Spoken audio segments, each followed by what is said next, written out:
Assalamualaikum warahmatullahi wabarakatuh. Perkenalkan, nama saya Eko Supriyadi. Saya dosen pengampu di Prodi Ilmu Komputer di Universitas Anur Purwodadi Grobogan. Saya bergabung di Universitas Anur dari tahun 2020. Di dalam proses perkuliahan untuk semester ganjil, saya mengampu mata kuliah basis data, sistem basis data, grafika komputer, organisasi dan arsitektur komputer. Sedangkan semester genap, saya mengampu mata kuliah perangkat lunak enterprise, analis numerik, dan desain analis algoritma. Dalam kesempatan ini, saya menyampaikan deskripsi mata kuliah yang saya ajukan sebagai syarat sordos. Saya mengambil mata kuliah basis data. Adapun mata kuliah basis data tersebut adalah untuk membahas konsep, prinsip, dan teknik pengelolaan data dalam sistem informasi modern. Cakupan materi meliputi model data, perancangan sistem basis data, penggunaan ER diagram, normalisasi, manipulasi data dengan SQL, serta pengenalan manajemen transaksi dan keamanan data. Mahasiswa dibekali kemampuan konseptual praktis dalam merancang dan mengelola basis data relasional berbasis kebutuhan nyata di dunia kerja. Kemampuan yang diharapkan untuk capaian pembelajaran mata kuliah yaitu mahasiswa diharapkan mampu: 1. Menjelaskan konsep sistem basis data dan model datanya.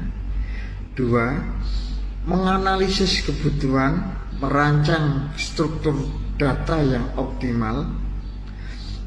3. Menggunakan SQL untuk memanipulasi dan pengelolaan data. 4. Melakukan normalisasi hingga bentuk normalisasi ketiga atau BCNF.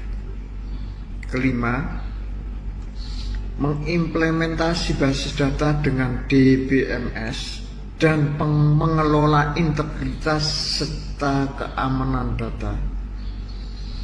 Berpikir kritis dan kolaboratif dalam menyelesaikan kasus nyata terkait dengan pengelolaan data. Untuk materi pembelajaran, kami sesuaikan dengan RPS yang kami susun.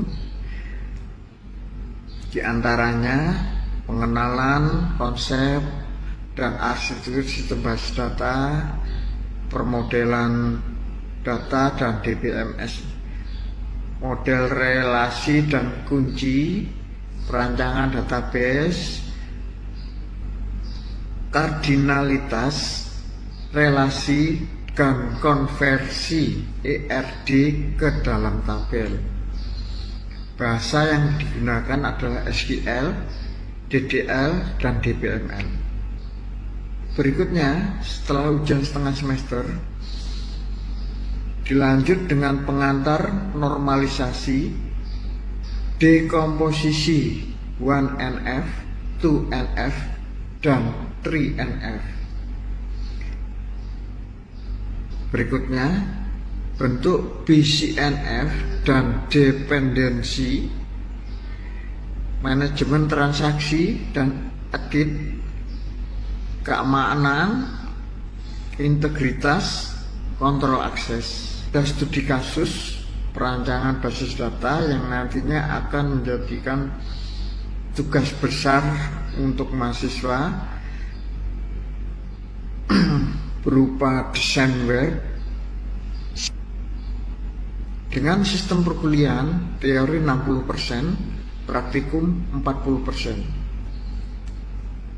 Sumber-sumber diambil dari referensi buku, teks, LMS, DBMS tool, misalnya MySQL dengan metode pembelajarannya ceramah interaktif, atau kita di sini menggunakan active learning, di mana kita di sini menciptakan suatu diskusi dalam pembelajaran.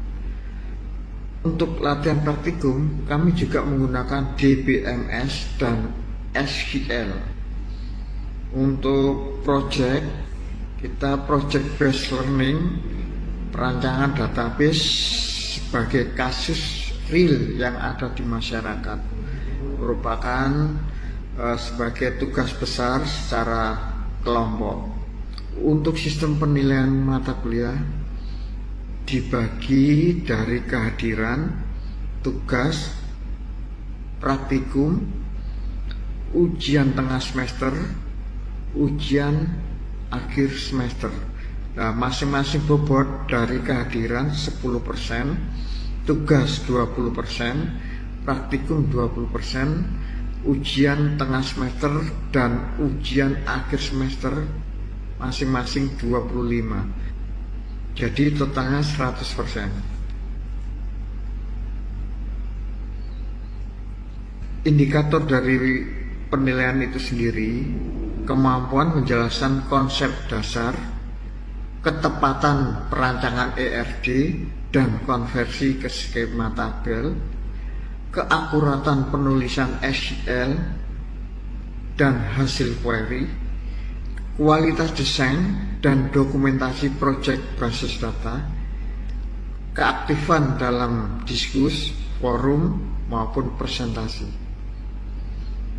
Demikian perkenalan dari saya. Terima kasih. Wassalamualaikum warahmatullahi wabarakatuh. Assalamualaikum warahmatullahi wabarakatuh. Dalam pertemuan kali ini kita akan membahas tentang arsitektur basis data. Apalah itu? Network data model seperti tertera di sini adalah untuk mahasiswa ya, jurusan TI, mata kuliah basis data, mata kuliah bahasa Inggris, mata kuliah kalkulus.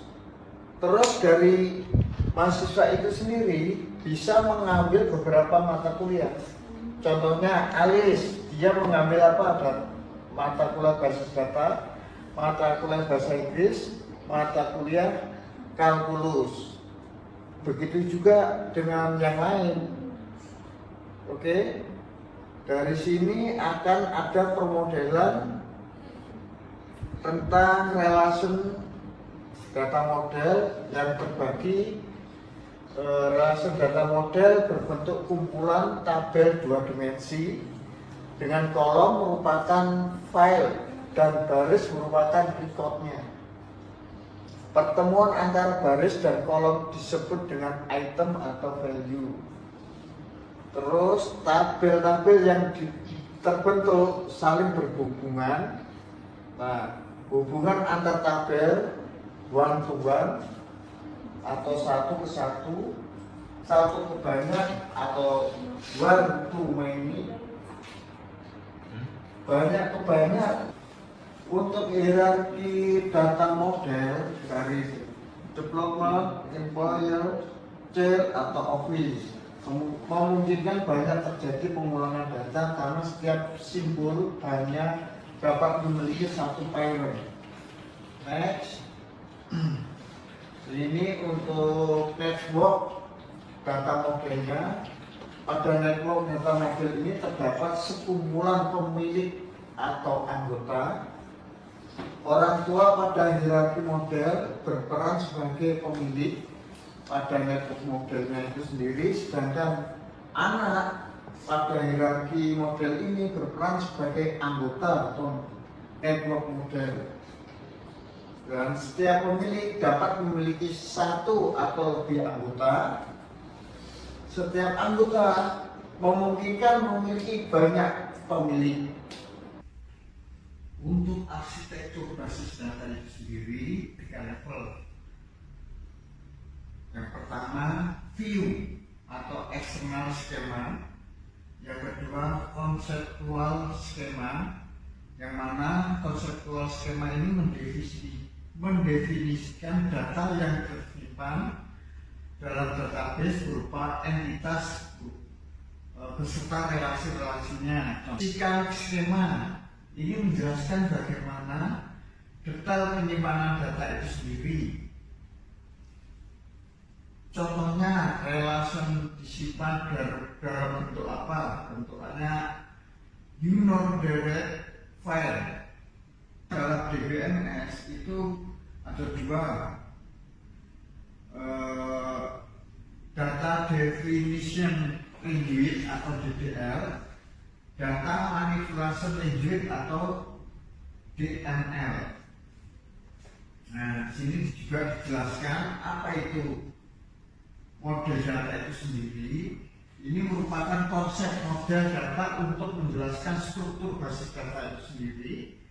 Ada beberapa macam model yang digunakan dalam basis data, contohnya hierarki data model, network data model, relation data model. Untuk hierarki data model itu bisa disebut dengan model pohon karena serupa pohon terbalik, terus menggunakan pola berhubungan antara orang tua, parent, dan anak atau C. Setiap orang tua dapat memiliki satu anak atau lebih, setiap anak hanya memiliki satu parent. Data model. Nah, relasi data model itu berbentuk kumpulan tabel 2 dimensi dengan kolom merupakan file dan baris merupakan record. Langkah-langkah untuk pembuatan basis data. Yang pertama, kita menganalisis kebutuhan. Kedua, desain basis data konseptual. Terus yang ketiga, desain basis data logika. Yang keempat, penghalusan skema. Yang kelima, desain basis data fisik. Terus yang keenam, desain aplikasi sekuritas. Terus yang keenam, desain aplikasi dan sekuritas. Analisis kebutuhan ini merupakan langkah awal untuk mendesain database. Setiap tahap ini, semua kebutuhan user terhadap database harus didapatkan secara detail, seperti contoh laporan atau informasi apa yang diinginkan. Yang kedua, data apa yang disimpan dalam database itu sendiri. Yang ketiga, aplikasi apa yang akan dibangun. Terus operasi apa aja yang akan sering dilakukan. Batasan-batasan apa yang diperlukan. Terus untuk menganalisis kebutuhan itu sendiri dapat dilakukan dengan diskusi atau wawancara dengan pengguna.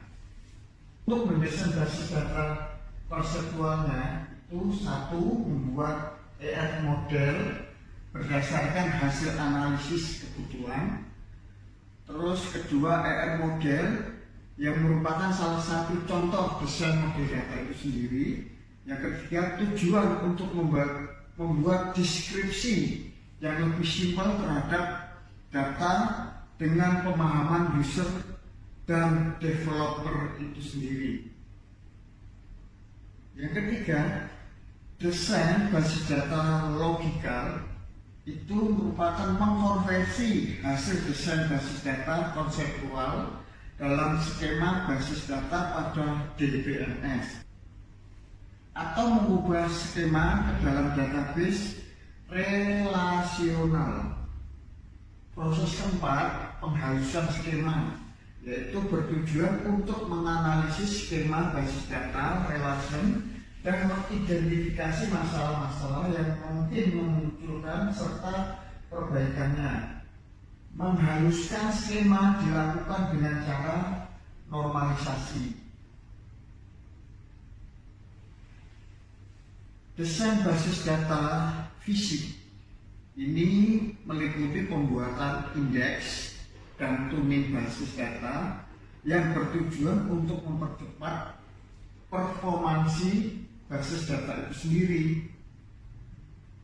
Yang keenam, desain sekuritas dan aplikasi. Pada tahap ini, bagaimana mendeskripsikan role masing-masing dari pengguna, apa saja yang dapat dilakukan oleh masing-masing role, dan apa saja yang tidak dapat dilakukan. Untuk menganalisis kebutuhan, contohnya dari hasil analisis kebutuhan itu adalah berdasarkan hasil rapat dengan pemilik sebuah perusahaan, dan perusahaan itu menginginkan basis data untuk mencatat data pegawai, departemen, atau proyek yang sedang dikerjakan. Dari data pegawai yang dicatat adalah nomor pegawai, nama pegawai, alamat pegawai. Sedangkan untuk pegawai, dia bekerja pada departemen apa? Nah, departemen ini memiliki ID departemen dan nama departemen itu sendiri. Terus setiap departemen dapat menjalankan satu atau lebih proyek. Desain basis data konseptual. Dari hasil analisis kebutuhan digambarkan sebuah model konseptual data dalam bentuk Entity Relations Diagram atau ERD, atau Conceptual Data Model atau CMD. EMD atau ERD itu sendiri digenerate menjadi physical schema atau physical data model atau PDM. Untuk ERD diagram, teknik permodelan data yang menggambarkan entitas dan hubungan antar entitas dalam sebuah sistem informasi. ERD diagram itu memiliki dua komponen utama, yaitu entitas atau entity, relationship atau hubungan. Ya, dipahami ya. Simbol dari ERD diagram itu ada di tabel ini, nama dan simbol, ada entitas, atribut, primary key, entitas lemah, hubungan relationship, atribut turunan, atribut multi value, primary key, entitas lemah, dan hubungan dengan entitas lemah. Di sini entitas atau entity merupakan objek di dunia nyata, dapat dibedakan dari objek lain. Entity yang sama memiliki atribut yang sama, berbentuk sebuah set entity. Contoh dari entity atau entitas itu adalah entry pegawai, memiliki atribut ID, nama, alamat. ID, nama, alamat, dia merupakan apa? Entity dari pegawai. Untuk relationship merupakan hubungan antar identitas. Relationship dapat memiliki atribut deskriptif yang mencatat informasi tentang hubungan. Contoh, pegawai bernama Benny, dia bekerja pada departemen informasi. Nah, di dalam entitas ini, pegawai dia pekerjaan di mana, departemennya apa. Nah, dalam pegawai ini ada apa? Ada ID, nama, alamat. Terus dia pekerjaan di bagian apa? Dia sejak tahun berapa? Departemen. Di sini ada departemen merupakan apa? Dia punya ID dan nama departemen itu sendiri. Ini merupakan key constraint. Ada one to one, one to many, many to many. Untuk participation constraint merupakan bentuk partisipasi sebuah entitas atau relasi terhadap entitas atau relasi lain. Terdapat dua jenis partisipasi, yaitu total participation atau total partisipasi. Contohnya pada hubungan mengepalai, setiap departemen pasti memiliki seorang kepala. sehingga hubungan antar departemen dan mengepalai adalah suatu partisipasi total. Sedangkan tidak semua karyawan mengepalai departemen, sehingga hubungan antar karyawan dan mengepalai adalah partisipasi parsial. Ini merupakan contoh dari partisipasi constraint-nya. Pegawai nama seperti tadi yang disebut di atas, dia mengepalai apa? Sejak kapan? Nah, dari sini kalian kan sudah dapat tuh partisipasi total ditandai dengan garis tebal untuk menggambarkan antar hubungan. Jadi garis tebal ini menyatakan adalah menggambarkan antar hubungan pegawai dengan dia lama bekerja, bagian apa, sejak kapan, pegawai dengan departemen, pegawai dia di departemen itu mengepalai atau tidak. Demikian pertemuan kali ini, kita lanjut nanti pertemuan berikutnya. Nanti kita langsung intens, langsung kita bagaimana cara membuat sebuah basis data dengan relationship-nya, bahkan nanti kita menghubungkan antar relationship-nya itu sendiri. Kita ketemu minggu depan. Selalu sehat, selalu semangat. Wassalamualaikum warahmatullahi wabarakatuh.